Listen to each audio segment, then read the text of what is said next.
warahmatullahi wabarakatuh.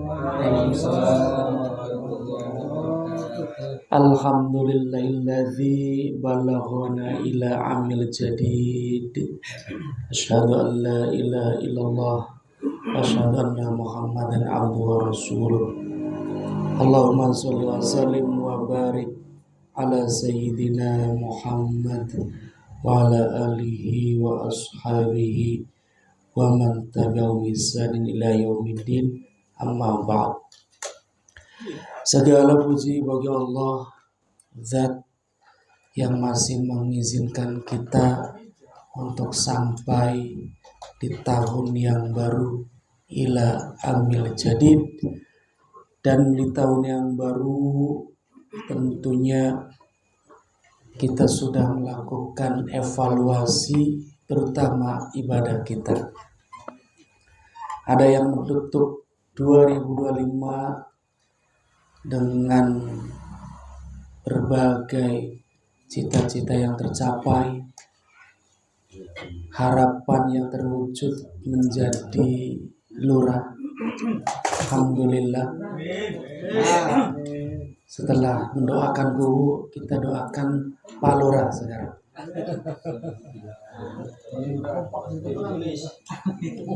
Sing amin jadi aku batur.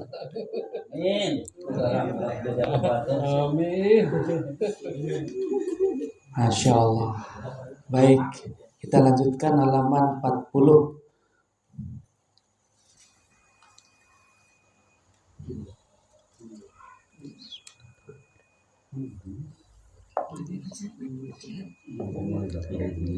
Bismillahirrahmanirrahim. Husnul a'mali nata'iju husnul ahwal. Husnul a'mali adapun bagusnya beberapa amal. Amal yang bagus itu yang bagaimana? Apakah yang banyak ataukah yang ikhlas, Pak? Banyak dan ikhlas. Pilihannya yang ketiga berarti. Minggu kemarin kita sama-sama belajar bahwa amalnya orang yang zuhud walaupun sedikit lebih baik daripada amalnya orang yang memelihara anak setan. Ya. Maka ini lanjutannya, maka amal yang bagus. Penjelasannya amal yang bagus bagaimana? Bihulluwiha. Amal yang sepi amma dari perkara yu'awikiha yang menghalangi opoma ing amal. Jadi amal yang baik itu amal yang terbebas dari penghalang anil qabuli untuk diterima. Jadi amal yang baik, amal yang sehat, amal yang bagus adalah amal yang terbebas dari penghalang untuk diterima. Apa penghalang diterimanya amal? Minar riya, bayane riya, yaitu riya. Wa ghairihi, dan selain dari riya. Wa hudurul qalbi, dan hadirnya hati ma'allah, bersama dengan Allah. Itu amal yang bagus. Fi halli fi'liha, di dalam tingkah mengerjakannya. Hak ini kembali pada amal. Wa ada mustighalihi, dan tidak adanya sibuknya hati bi ghairihi, dengan selain Allah. Minal wasawisi, dari beberapa was-was gangguan asyaiton, tikang bangsa setan. Jadi amal yang baik itu amal yang bebas dari riya. Dan hadir hatinya ketika mengerjakan dan tidak sibuk lamun sholat ya hadir, lamun baca Quran ya hadir, lamun sedekah ya hadir, lamun kerja ya hadir. Jadi Syekh Yusri kan mengajarkan kita yang di makom kasab. Makom kasab itu berarti tetap harus mencari uang. Kita semua yang hadir di sini makom yang kasab masih harus bekerja untuk cari uang. Dalam bekerja kita selalulah mengingat pada Allah,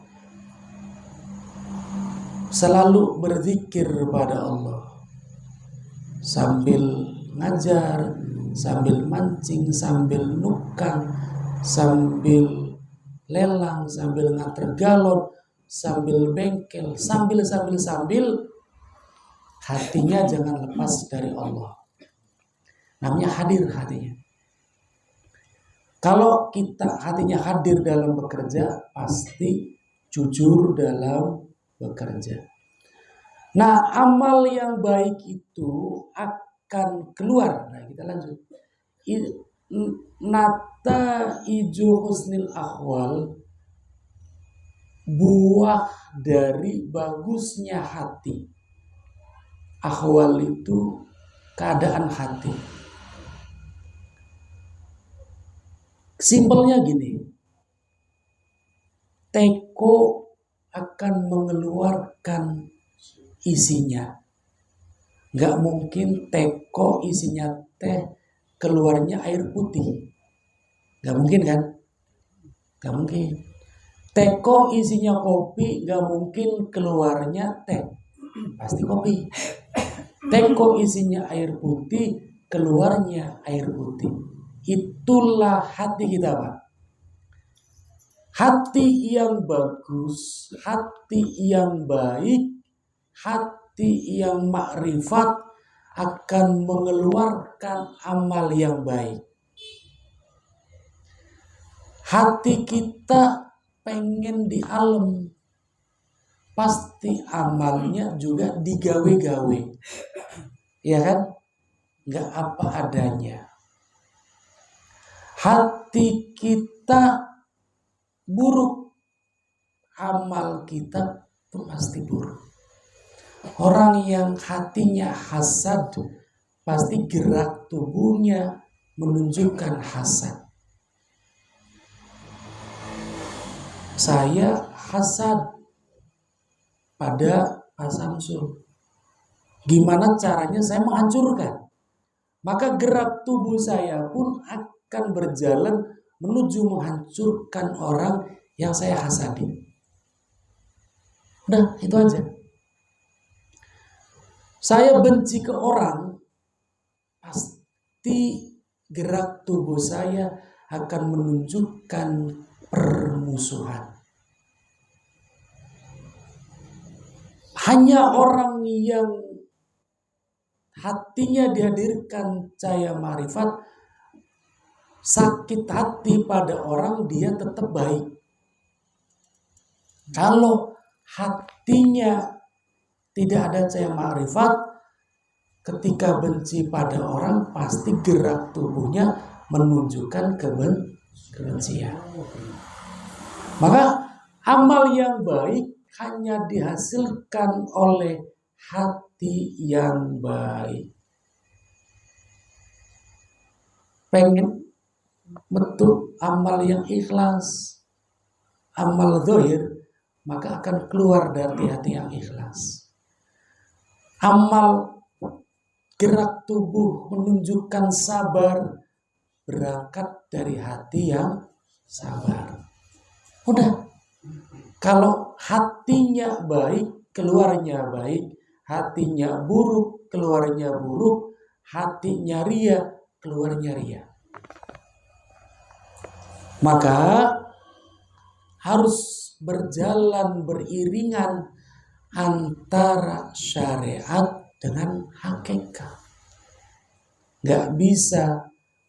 Ada sebuah hadis mengatakan Apa amal yang terbaik ya Rasul? Ditanyakan pada Rasul. Rasul menjawab, amal yang baik itu sholat 5 waktu. Begitu kan? Itu Rasul mengajarkan syariat. Apa amal yang baik? Ada lagi, yaitu sedekah. Apa amal yang baik? Puasa Ramadan.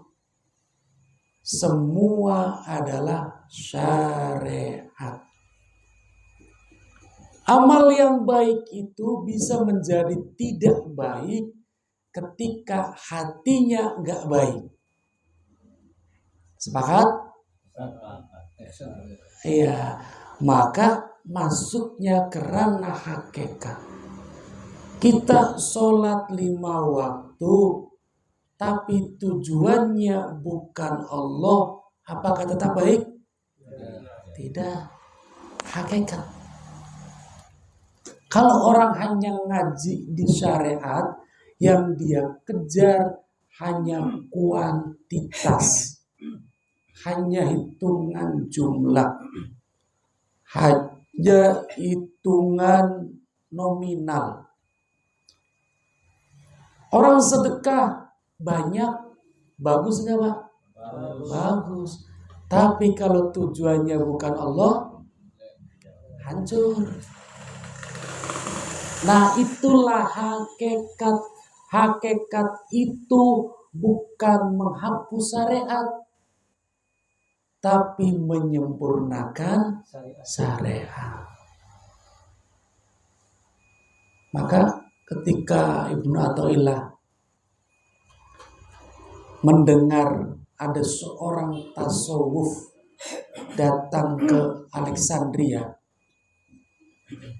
dia berontak, gitu kan? Wah, tasawuf ini mengajarkan kebatinan. Tasawuf ini nggak berdasar, nggak punya pijakan yang kuat, khayalan, kencang, tantang debat.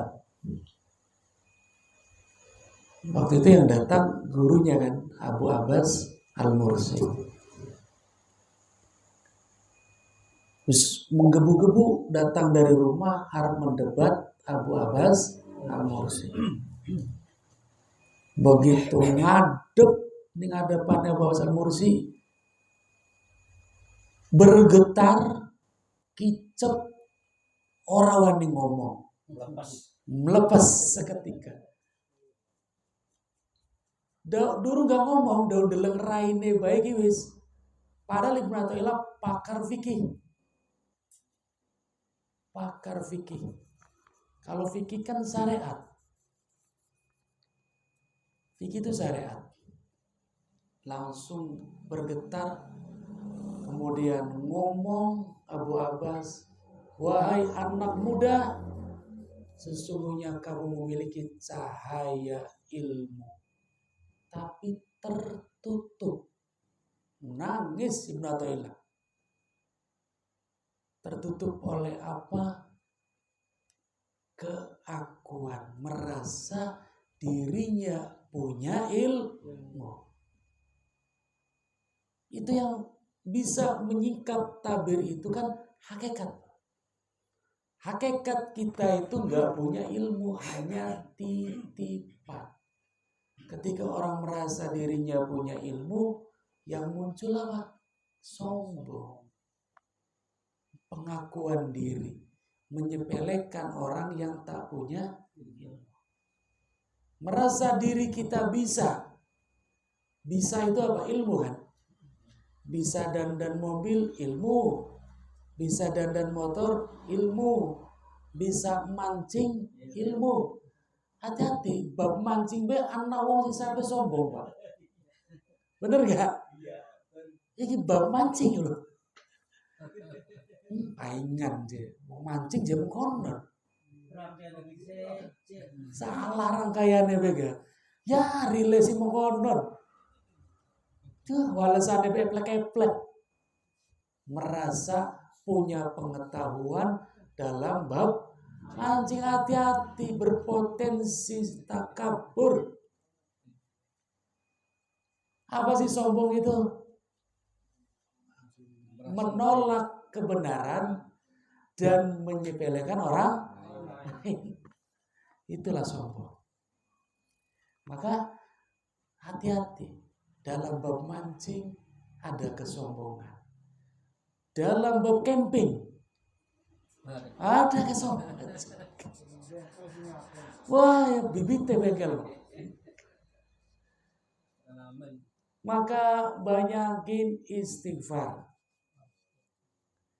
Segala yang kita merasa bisa, merasa punya, merasa mampu, wis berpotensi. Kenapa dikatakan berpotensi? Ketika ketemu yang nggak bisa, ketika ketemu yang nggak punya, ketika ketemu yang nggak mampu. Jangan dikaitkan sombong itu dengan harta saja, dengan ilmu saja, skill, segala bidang potensi kesombongan. Makanya jari Abu Abbas Al-Mursi, wahai anak muda, kamu punya cahaya ilmu tapi tertutup. Durung gak debat, tapi sudah dikatakan begitu. Pulang ke rumah, Ibnu Athaillah segudang PR di hatinya, namun ada kedamaian yang sangat belum pernah dia rasakan. Iku durung ngaji, bakal wis ketemu karo guru mursid mungkin Pak. Durung dibahas, jauh ketemu nebai. Nah, maka penting sekali bagi kita untuk memperbaiki hati. Terus dijaga, di-manage hatinya. Maka husnul a'mal nataiju husnul ahwal. Baiknya sebuah amal merupakan buah dari baiknya hati kita. Maka kalau hati udah baik Pak, pasti gampang memaafkan.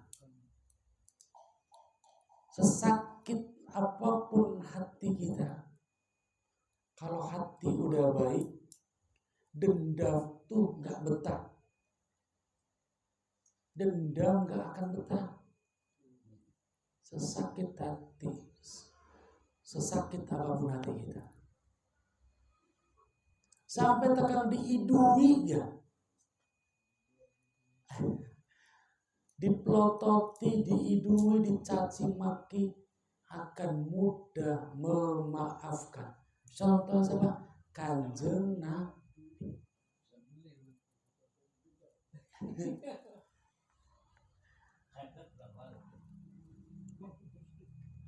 Nah, bisa punya hati yang sebagus itu gimana? Pemberian, Pak. Nah, agar kita diberi gimana? Nanti ini kita belajar. Bait berikutnya. Urutannya, amal yang baik dihasilkan dari hati yang baik. Pengen punya hati yang baik, pemberi ya. Agar diberi gimana? Nah, ayo kita belajar. Paham ya urutannya?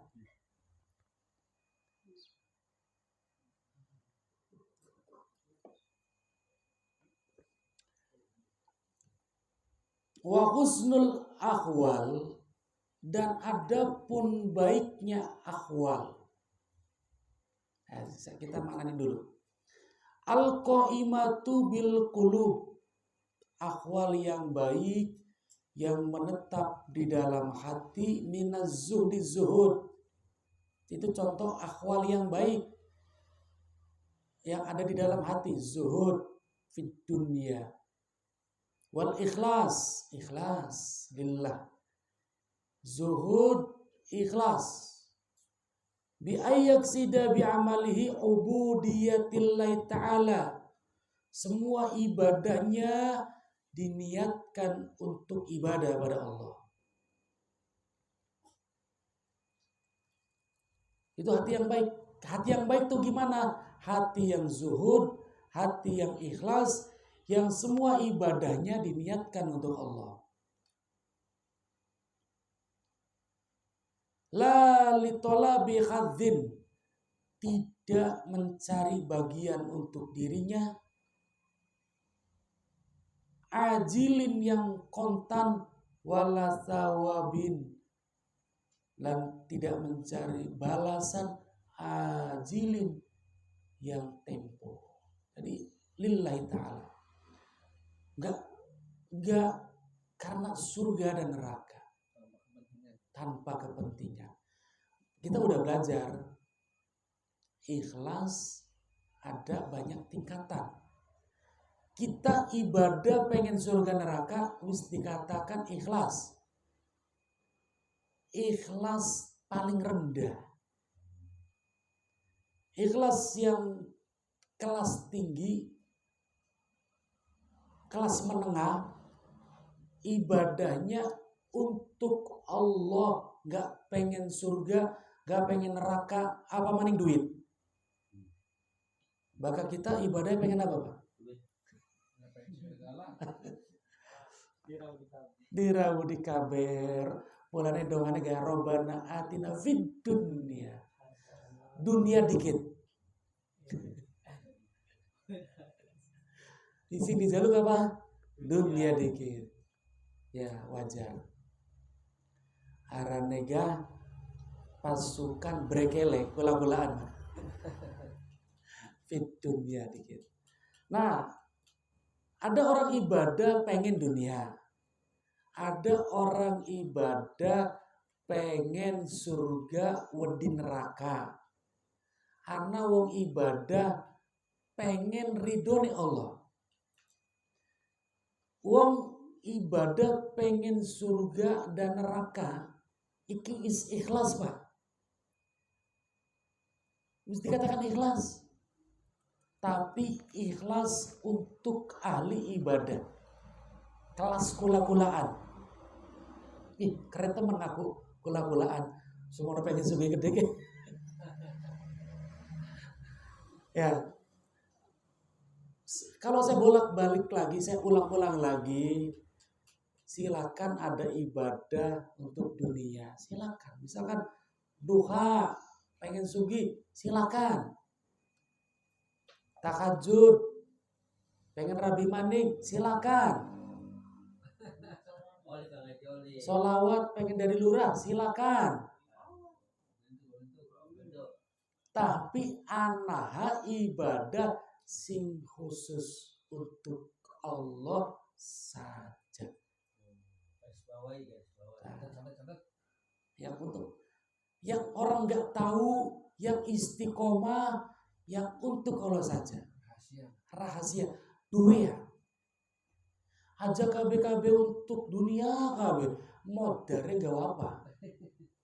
Mati nih gak apa. Ya Muhammad Siddiq. Duit amal apa yang mati surga? Kajian Gusti kepokor kajian gak benak batur. Wadah iya. Jom. Apa mending? Puasa Ramadan Gusti. Dicek, wah puasanya bagaimana sugih sih gitu. Wah dicek jauh kabeh. Jadi punya amal yang benar-benar untuk Allah. Sedekah nih pengamen permen siji. Aja dieling-eling. Orang selingeling pun kita majelis jadi pakai lingeling. Kita sih wis rekan-rekan beteng eling-eling temenan.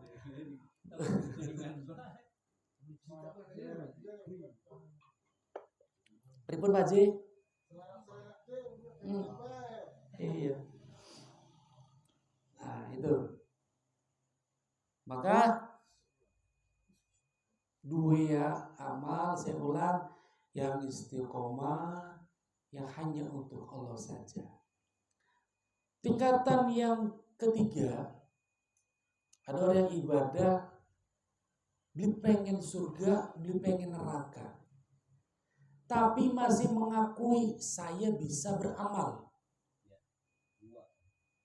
ya kan? Masih ngakui saya nih bisa amal, saya bisa bangun malam, saya bisa duha, saya bisa sedekah, masih ada pengakuan diri.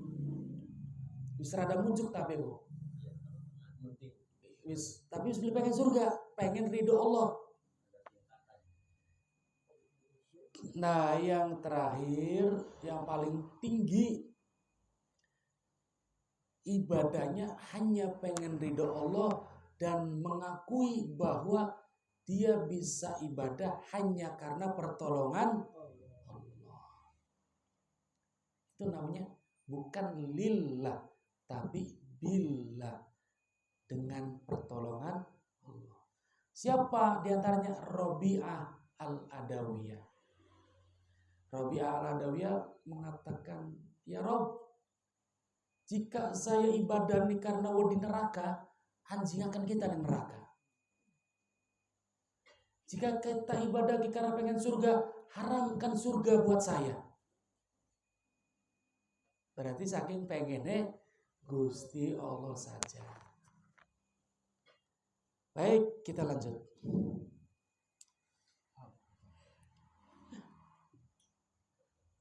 Wa husnul akhwal, dan hati yang zuhud, hati yang ikhlas, hati yang ridho, hati yang qanaah, hati yang baik, nasyi'un, cukul, tumbuh, minat tahakkuki, dari netepi.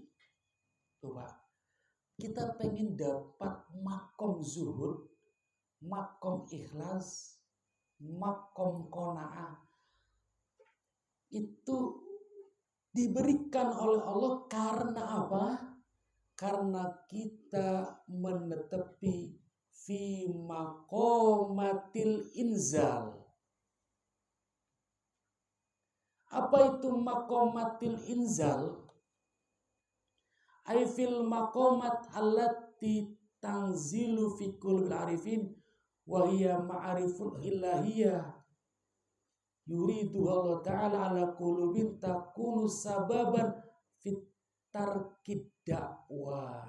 Naiki poinnya ini kayak gini Pak, garis bawahi, fit tarkid dakwah wa adamul iltifat ila jannati au harbin minan nar. Coba,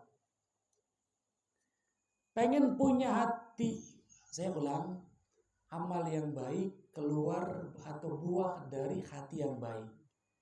Dan hati yang baik itu karena menetapi makomatil inzal. Apa itu makomatil inzal? Hati yang, lihat, meninggalkan pengakuan bagus, mengakui diri mampu. Nah itu. Jadi kalau kita pengen diberikan hati yang baik oleh Allah, diberikan cahaya makrifat dalam hati kita, hilangkan pengakuan. Paham kok? Nah, fitarkid dakwah, meninggalkan ngaku-ngaku bagus, ngaku-ngaku wong bener, ngaku-ngaku wong pinter, ngaku-ngaku wong langka dosane, ngaku-ngaku wong hebat, ngaku-ngaku wong layak dihormati. Pokoknya pengakuan diri hilangkan. Selama masih ada pengakuan diri, Allah gak akan berikan cahaya hati kita menjadi baik. Enteng tak abot?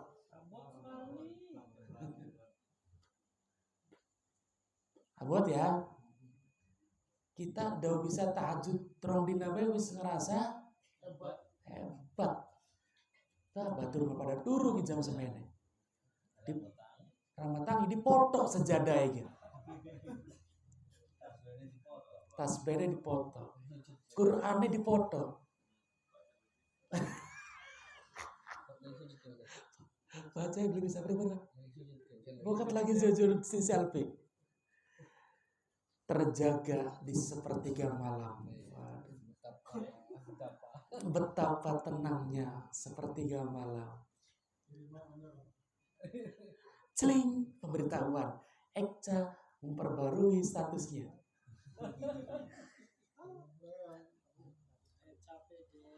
Ekca pede.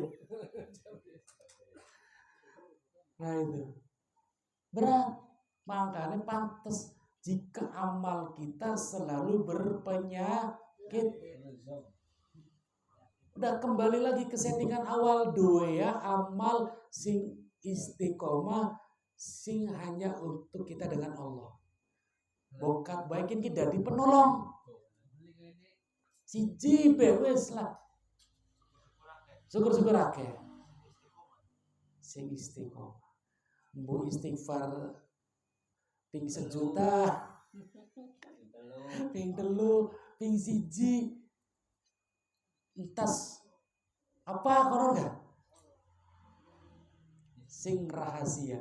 Rahasia nang, kayak pangan bismillah, paling alhamdulillah. Amin. Krungu nang rabine. Masya Allah, Abi soalnya temen pangan bismillah nih. Aduh ya Allah ya Rabb. Kalau kita udah bisa menghilangkan keakuan, Pak. Kemudian wa adamul iltifat ila jannati aw harbin nar, dan ibadah kita bukan untuk surga dan neraka. Mau kan? Maka Allah akan berikan cahaya makrifah. Wis enake mak salat baik. Aja ngeling-ngeling surga, aja ngeling-ngeling neraka. Cara latihannya mau kono? Abdi. Kan wis sepakat kita ini abdu, hamba Allah, ya, bukan hamba Allah. Sini Facebook bukan ya Mas? Hamba Allah yang asli gitu. Kalau hamba kita sepakat itu budak. Budak lebih rendah dari pembantu. Udah gak bisa nawar. Gak usah caper. Ketika arep duha, hilangkan dunia, surga, neraka. Kelingan Allah baik. Berat Pak, butuh latihan. Hilangkan. Astagfirullah. Set, takbir.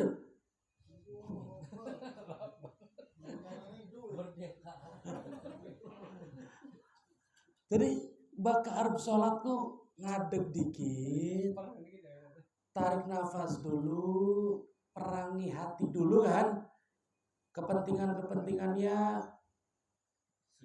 singkirakan dikit. Astagfirullah.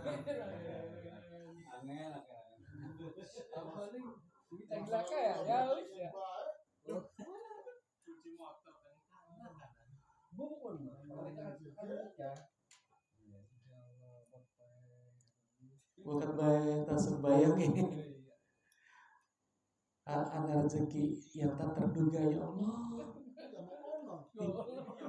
Ini dompet kali seketewu ya Allah. Utang durung dibayar ya Allah. Kula pun haji mah tidak. Tidak jauh berbeda maksudnya. Nah itu makanya kembali lagi saya ulang, kabar nyangkol. Amal yang baik adalah buah dari hati yang baik. Hati yang baik adalah pemberian dari Allah. Agar diberi hati yang baik oleh Allah, hilangkan keakuan dan beribadahlah hanya untuk mencari ridho Allah. Selesai. Simpel tapi apa? Simpel sekali. tinggal riadohnya, latihannya. Mulai latihan oke, nggak di sholat. Amal apa sih kira-kira bisa latihan, Pak? Kita tanya pada diri kita masing-masing. Ya kan? Istighfar. Ya wis, di istighfar nih kita latihan. Istighfar kita untuk Allah mengakui kita banyak dosa. Bukan hadis sing sapa wonge ake istighfare dikeluarkan dari permasalahannya, diberi rezeki yang tak terduga, diampuni dosanya. Wah bubar. Wes istighfare aja anak embel-embel. Wah. Satu istighfar. Yang kedua, kita latihan kasih nafkah pada istri kita. Itu amal juga kan? Amal baik.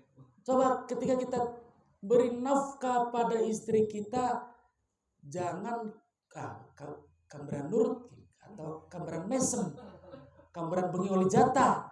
Jangan. Dah bismillah mencari ridha Allah. Nih, Beb, 5 juta untuk seminggu. Amin. Amin. Ki Beb, saya ketemu kamu telung dina. Wah, ya kelenger. Kuduntok. Haji sampai blintok. Makanya cabai bakar garam. Nah itu, apalagi istighfar, berkasih nafkah, ya kan? Senyum, niatkan senyum kita karena Allah.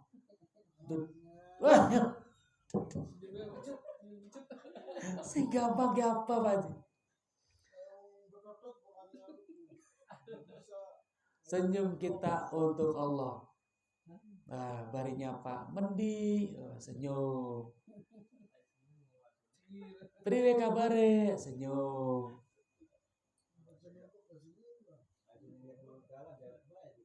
Bahaya itu sih. Wes, maka ketika orang sudah diberikan hati yang baik, maka semua amalnya akan menjadi baik. Dia akan sholat ikhlas, dia akan baca Quran ikhlas, dia memberi karena Allah, dia mencintai istrinya karena Allah, dia menyayangi anaknya karena Allah. Jangan salah, ada orang berbuat baik pada anak dengan harapan kok Tuhan anak ngurusi kita. Ada yang begitu? Ya. Palurah jare gara kan. Anak beli anak ini kan berapa ada?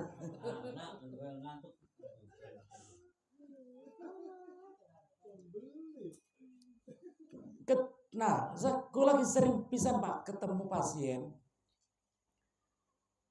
Ya Allah, Pak Ustaz. Kita kurang sepira. Bocah dipondokaken. Kita ku niatnya bener. Bocah kon ngerti agama. Kian aja malah nyalakaken kita. Karena ada pengalaman anaknya dipondokaken, ning pondoke dibully nang batur-bature sehingga menghadirkan trauma. Sampai hari ini di usianya anaknya yang ke-40 nyalahaken wong tuane. Kita kok pengen bangun mondok, dipaksa nang wong tua. Nih, sampai kian traumane beli hilang Pak Ustaz. Kita ke umur 40 bakal kelingan kita dibully di pondok nangis. Mengkel. Siapa sing salah? Sing disalahkan wong tua. Wong tua mah beli salah. Tujuannya anak kok kon bener. Oh, jadi kita jangan sampai ngurusi anak, ngedeni anak, punya niat ketika kita tua anak ngurusi kita. Salah, Pak. Niat tanah kita ngurusi anak, ngopeni anak, membiayai anak ini tujuannya apa? Jaga amanai Gusti Allah. Anak kan amanah. Ketika niat wis bener, insya Allah Pak, anak eman ning kita. Nah, karena kita ikhlas. Tapi ketika niat kita ngopeni anak, biayain gedenya anak, kongkon balas budi ning kita, tak jarang anaknya gedenya malah kurang ajar. Karena misalah niat. Bisnis transaksional. Perjalanan kita ngopeni anak gak berpahala. Serem beli Pak. Mono pegele glati duit. Mono pegele ngurusi anak. Beliau pahala. Allah karim. Gitu. Tapi ketika niatnya menjaga amanah Gusti Allah, perjalanan kita ngopeni anak nilainya adalah pahala. Gitu Pak. Maka kembali lagi